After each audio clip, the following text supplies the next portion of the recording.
You're listening to Catholic Family Podcast, Episode 27. I'm Kevin Davis. Thanks so much for listening to the Catholic Family Podcast. And today I'm happy to be joined yet again by my parents, Dan and Lisa Davis. And we're going to talk about a topic today that is very near and dear to many hearts, I believe, and many young families, old families, people with kids in general, and I think even people without kids, because it's the topic of how parents should treat their kids or allow their kids to act in church. Now, before we get into this topic, I want to say a few things. First of all, we are not priests. We are not experts. This is purely our opinions. This is, especially from my parents, I'm going to hopefully let them do most of the talking.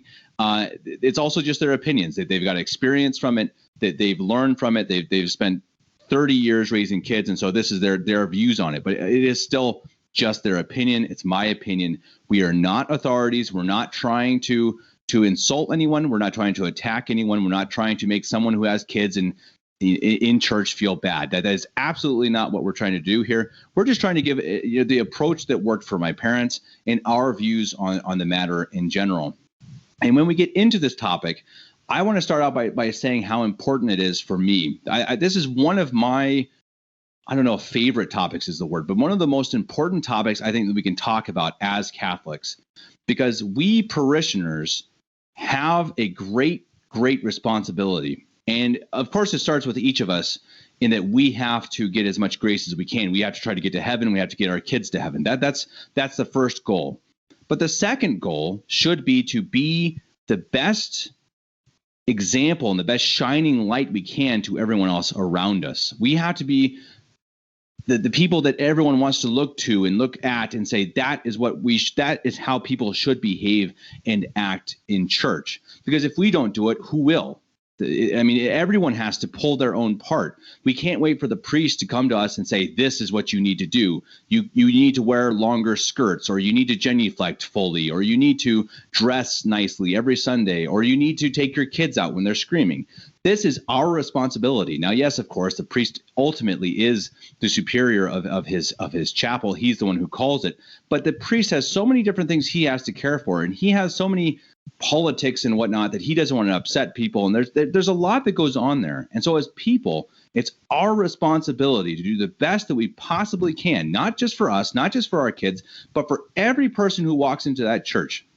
Think every Sunday that someone's walking in off that street and they just might have the grace that one day they have the grace to walk into that church and possibly be converted to traditional Catholicism. And we are part of that, what they see in that church. We are part of what they experience. Maybe that one time they are given that grace to walk into that church. And that's what we should always have in our minds. That, of course, first of all, we are there to honor God, for goodness sake. That's the first point. We're there.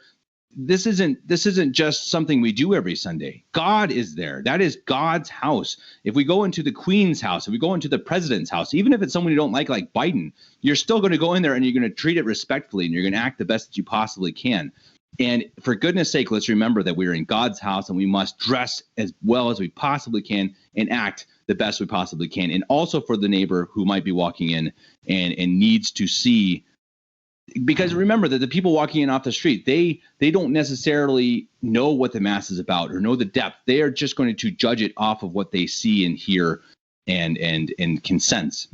And so that's what I want to start the show off with, and to keep that in mind while we're talking about this, that it is our opinion, but let's remember how important it is how we come off in the church. First of all, to please God, of course, but then also to make sure that we are a good influence on our neighbor and our fellow parishioners. So, Mom and Dad, thanks so much for being patient with me for that. And thanks for joining the show. Yep, thanks for having us, Kevin. Hey, Kevin, you'd think we raised you or something. Yeah, I know. I mean, I think that I've had plenty of, yeah. Show, I don't think I have anything to add. Thanks for joining the show, guys. But I mean, it's so important. I've had these conversations before, and I think that it's so easy to get into this idea of, well, let's just judge everyone's hearts and everyone's doing their best. And yeah, that's also true. We don't want to go in and judge people and start slandering people and giving people bad looks, but start with yourself. You should be absolutely the best you possibly can be. And if you are, I guarantee you everyone else around you will be better.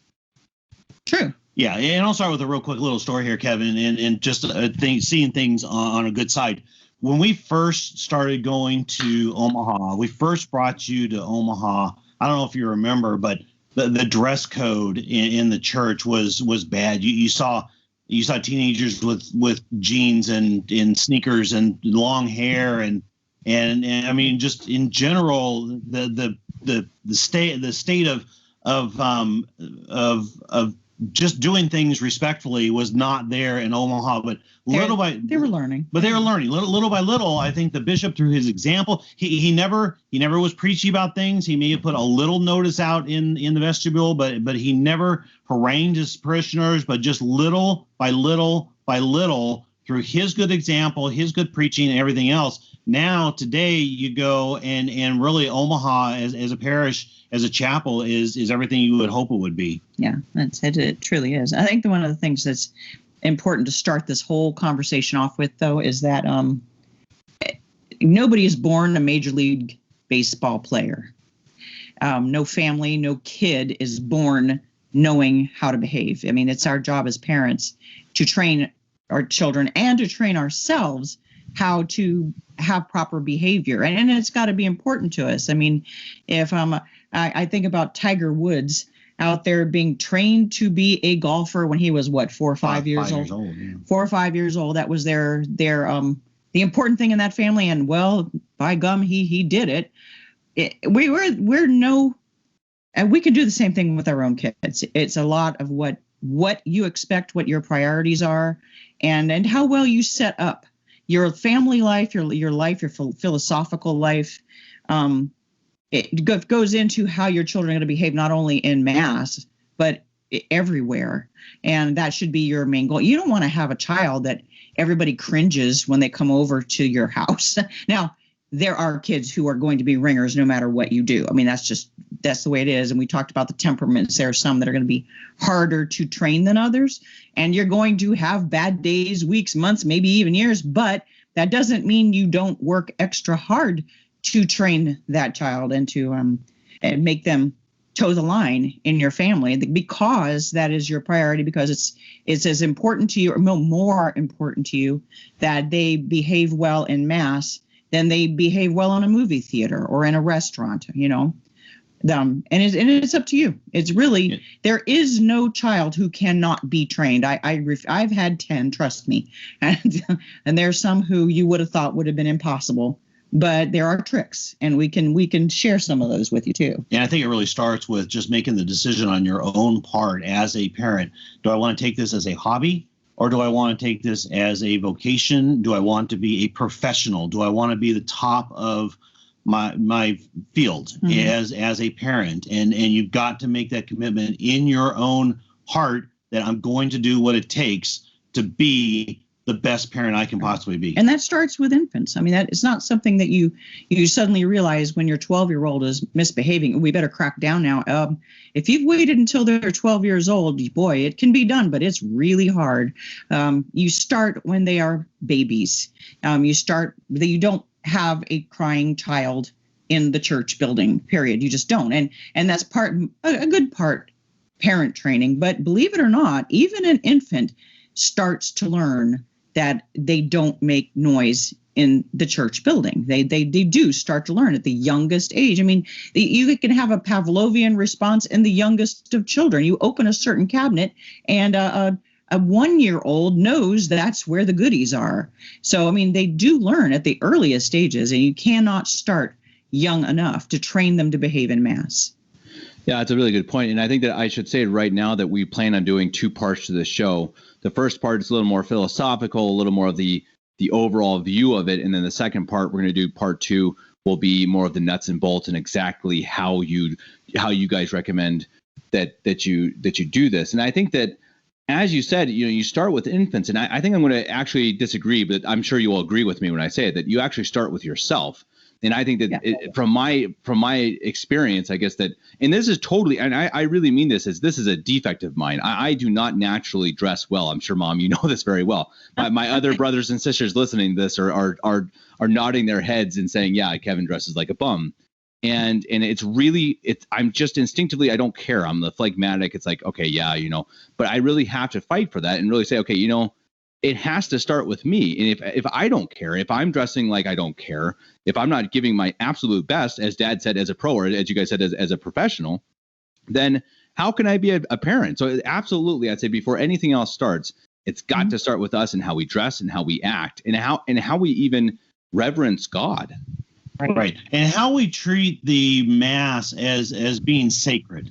And not just when you're at church, but all the time. And when you're getting dressed for church, when the night before Mass, when the kids are brushing their teeth, when at any given time, they need to understand just how special it is, and how going to Jesus's house is a wonderful, awesome, sacred experience. Right. And you don't just wait till Sunday morning to talk about that. You talk about that through the week. You talk about God. You talk about Our Lady. It's part of your intrinsic life. And the highlight of your religious week is obviously Sunday morning, especially. Weekday Mass is a wonderful, wonderful thing. But especially, that Sunday morning obligation, it should be the most important part of the week. They should know how important it is to you. I mean, I would say there are very few people that are born pious. You teach piety, and you teach I think an offshoot of piety is reverence, and you must teach reverence. Very, very few people have it naturally. A few people do. I have a story. Little Father Philip, when he was about maybe 2 years old, and we were going to Our Lady of Victory, and we were standing in the vestibule. He was just a little tiny guy, and he was looking through the open doors, and Father came out of the rectory, or the sacristy, and went around. He was, in his cassock and surplice, and genuflected. And little tiny Father Philip goes, "It's God." Well, no, not exactly. And then you have that conversation.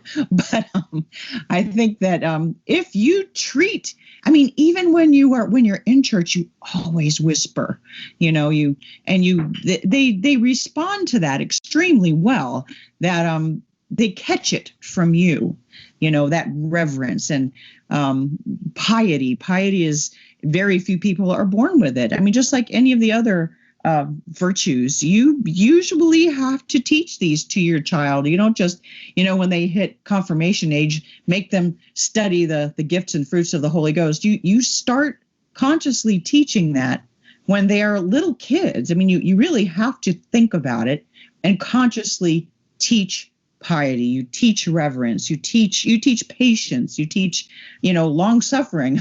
And we parents, maybe through our example, teach long suffering the best. But it's not something you expect them to be born with. And the Mass is a privilege. So right, yeah. we always try to make sure to say, hey, we get to go to Mass, not that we have to go to Mass. If you treat it like a burden, the children will grow up and consider Mass a burden. If you look at it as a privilege, then it's a completely different mindset for them. Right. And then they pick it up from you. Mm-hmm. If you are late to Mass every Sunday, but being late every once in a while happens, it's life. If you are late every Sunday, you are telling your child that it is not a priority. If you are scrambling every Sunday morning and it's chaos at your house getting ready for Mass and you're scrambling, that also teaches them that, it's not a good way to set up reverence, let's say, that you need to do some planning ahead. You need to make sure that, if Mass is at 10 o'clock, for you in your brain, Mass should be at 9:30. Because if Mass in your brain is at 9:30 and you have 10 kids, you're going to get there at 10 o'clock, And every parent knows that. If you're going to get somewhere on time, you start way earlier than you think you should. And that's life. And that's planning. And it's important enough. Mass is more important than anything else you do. Are you on time to the baseball practice? Most people are. Are you on time to a game? Are you on time to the movie theater? Well, yeah. Well, you make arrangements so that you are. Mass is far more important than baseball, far more important than movies.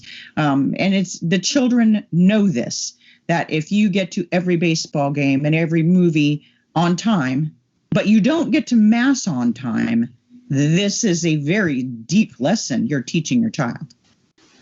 And I think that something, I guess, slightly on a different topic, but something that really affected me as a kid growing up was that we would get up very early because we lived pretty far from church. And I remember in the winter days, we had this little oven in the living room, and we'd all lay down in front of it because it blew out this hot air, and many burnt coats, which I'm sure. Yeah, we always sit too close and burn. Yeah, many burnt coats. But what I really remember very distinctly, and I still can hear it almost, is the sound of the King singers singing the sacred music.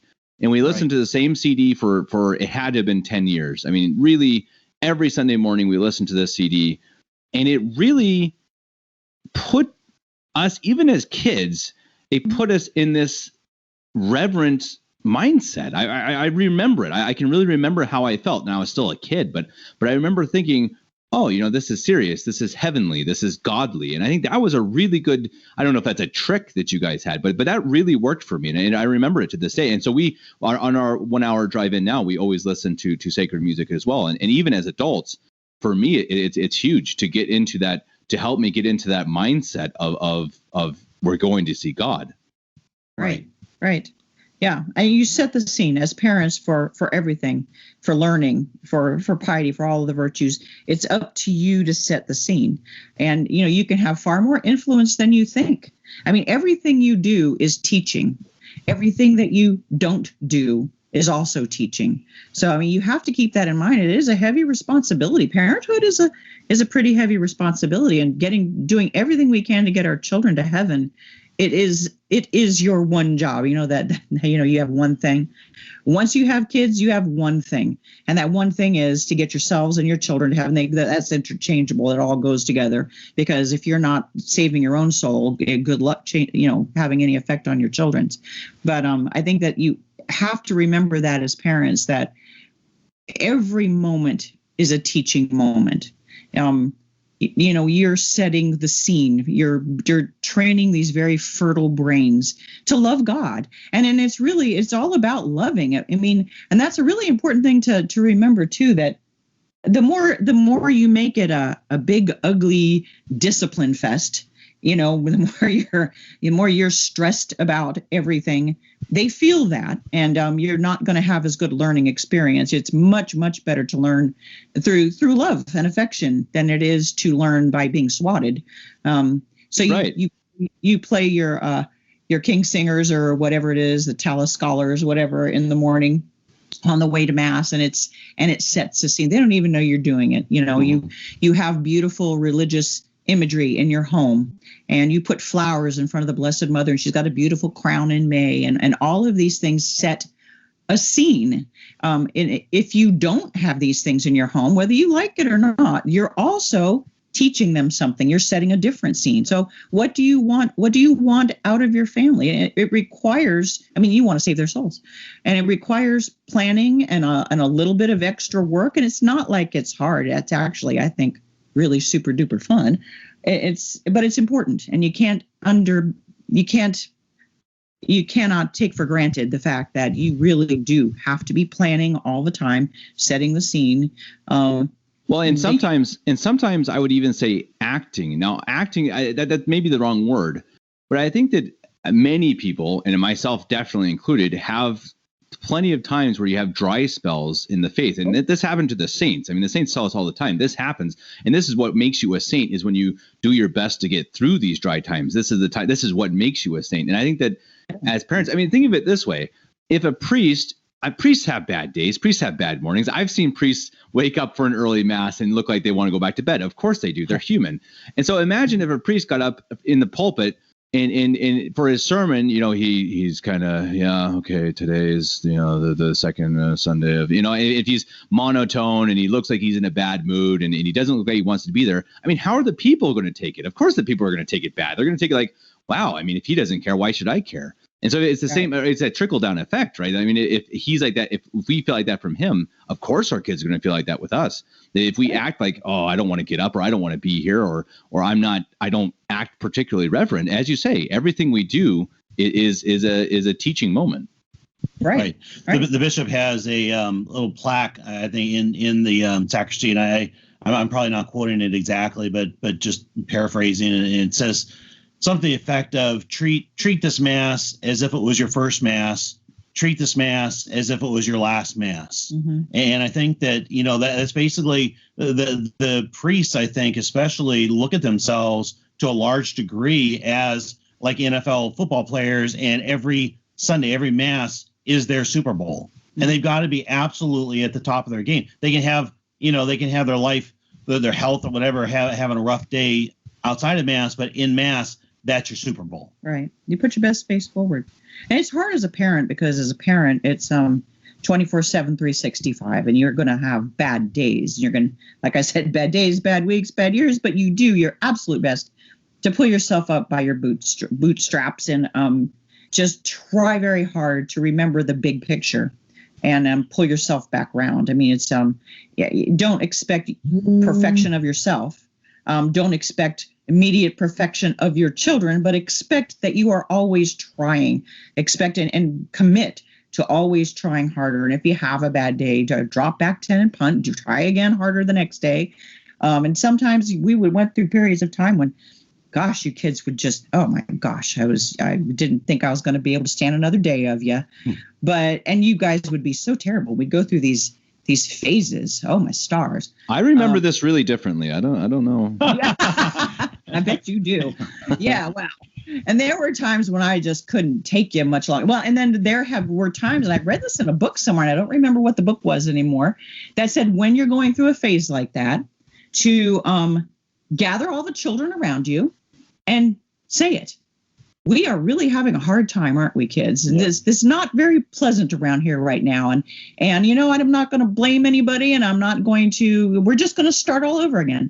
And when we were homeschooling, there were a couple times we took the day off and went outside and started over the next day, because nobody was accomplishing anything, and we were all just cranky. And sometimes you have to do that. Yeah, you get in a punishment downward spiral, right? That you have to sometimes just decide you're going to break. You just have to break it. Yeah, you're breaking a cycle, and that goes for everything. If you're finding that your kids are just being terrible in church, or anywhere at home, take them aside, have a family meeting, and just say, and you can even ask their opinions on it. So what do you guys think is the problem? What do you think is causing the problems around here? And what do you think we need to do? And sometimes you get some really good ideas from them, but you need to put the responsibility on their shoulders, because that's where it belongs. It's on yours, but it's also on theirs. I mean, they have free will.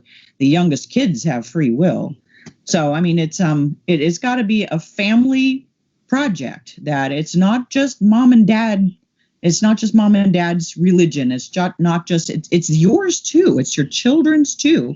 And we all want to love our Lord as much as we possibly can, and do our best out of love for our Lord. And it always has to go back to that point that, I'm not trying to make your life miserable, kids. I'm really not. But if we're going to come out smelling like a rose, if we're going to make our Lord proud of us, then we need to try a little harder, and then they simply have to be pulled up sometimes. There's nothing wrong with correcting your children. You think about how angry our Lord was in the temple with the money changers. You're allowed to be angry sometimes, as long as you don't hurt anybody. But they sometimes need to know you are displeased. Now let's pull up here and talk about this and fix it, Awesome. Thanks, Mom. And I think that's a good place to end. We will wrap it up with that and come back with part 2 here in just a few days. And so until then, thank you guys for being here, and we'll talk to you in a bit.